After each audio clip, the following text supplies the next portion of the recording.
এতিয়া আপোনালোকে চাওক যে আমাৰ মই এই গুৱাহাটী উত্তৰ গুৱাহাটী দলঙৰ ওপৰত কুমাৰ ভাস্কৰ বৰ্মা সেতুৰ ওপৰত গাড়ী চলাইছো। গাড়ী দি আমি পাৰ হৈ গৈ আছো আৰু আমি নিৰ্দিষ্ট স্থানত উপনীত। মই বহুত দূৰ যোৱা নাছিলো, পায়াৰ 2 লৈকে আপোনালোকক দেখুৱাইছিলো গুৱাহাটীৰ নিৰ্মল দৃশ্য। মই অকণমান মোৰ খিৰিকীখনো খুলি দিছো যাতে আপোনালোকে চাব পাৰে।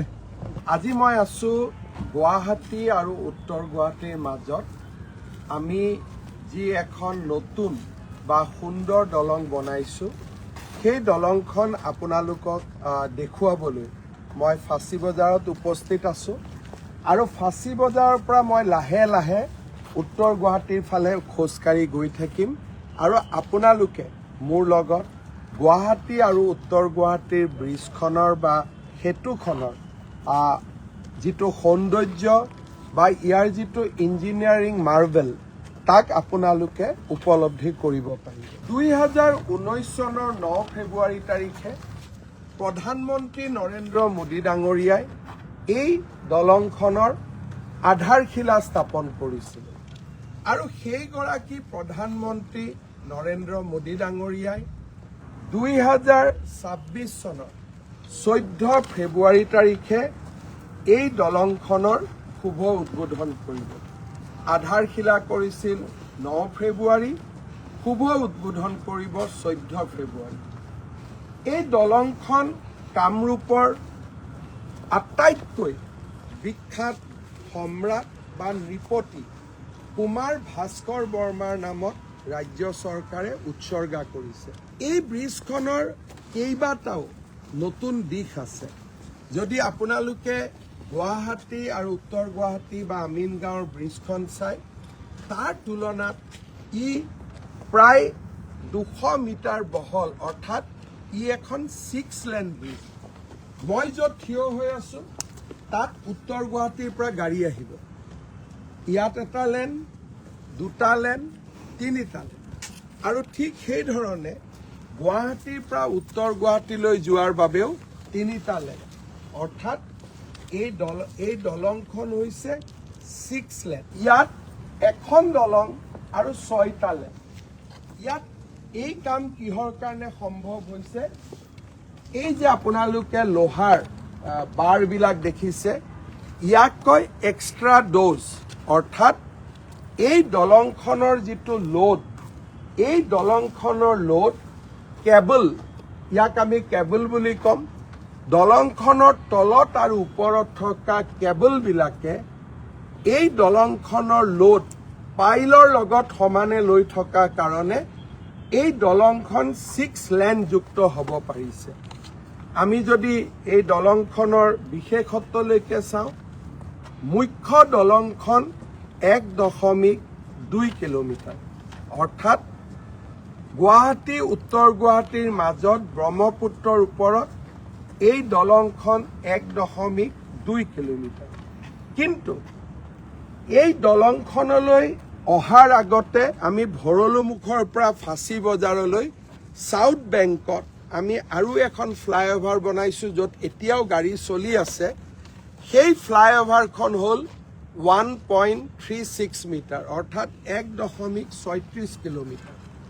আৰু আমি যেতিয়া উত্তৰ গুৱাহাটীলৈ যাম, 800 মিটাৰৰ ভায়াডাক্ট আমি তাত নিৰ্মাণ কৰিছোঁ, যাতে আমি ট্ৰেফিক কোনো নোহোৱাকৈ আমি গৌৰীপুৰ জাংচন পৰ্যন্ত আমি যাব পাৰোঁ।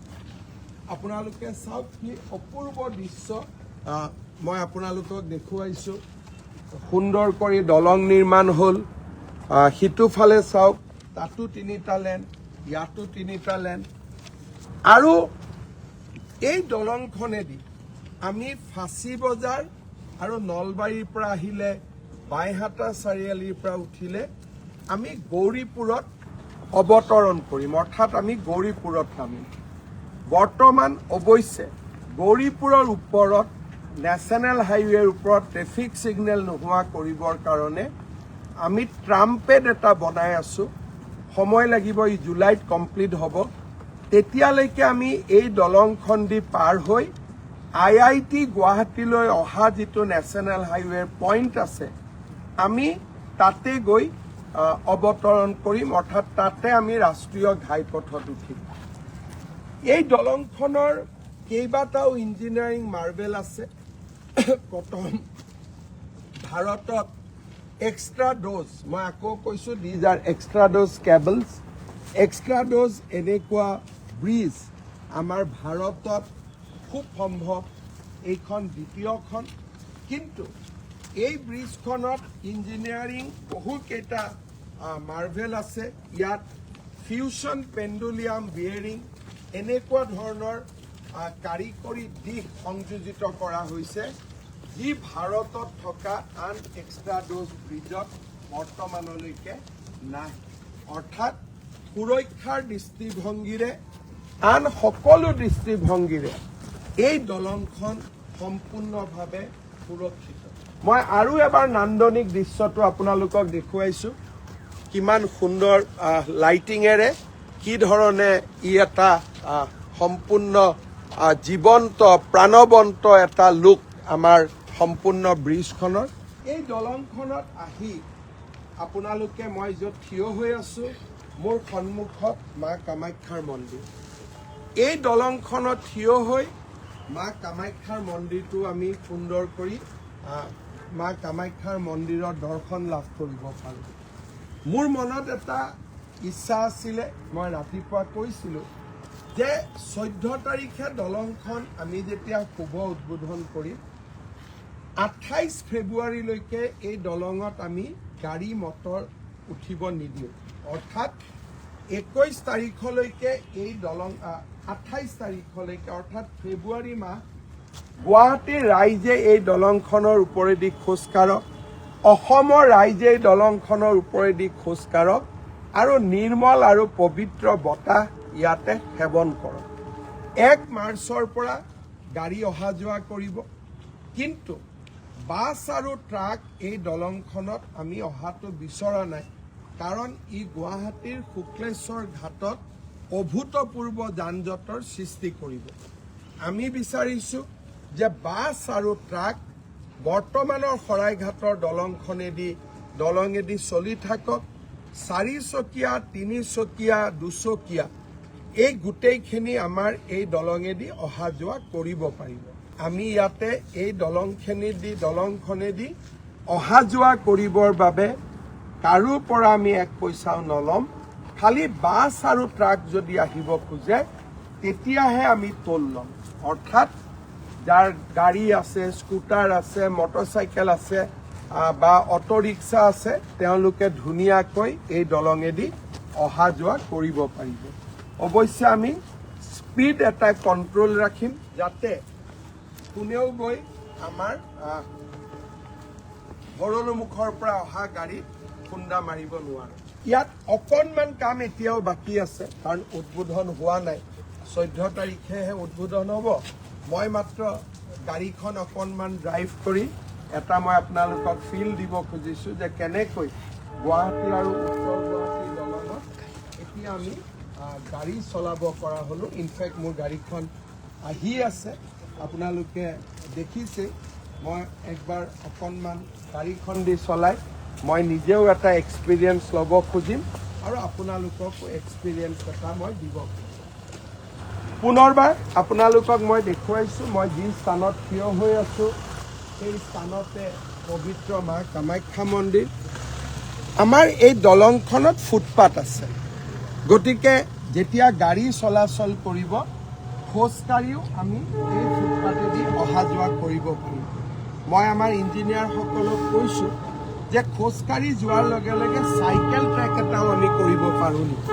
এই দলংখনত চাইকেল ট্ৰেক এটাও ভৱিষ্যতে কৰাৰ মোৰ ইচ্ছা আছে আৰু নিশ্চয় চেষ্টা কৰিম যাতে সৰু কৰি আমি চাইকেল ট্ৰেক এটাও ইয়াতে নিৰ্মাণ কৰিব পাৰোঁ।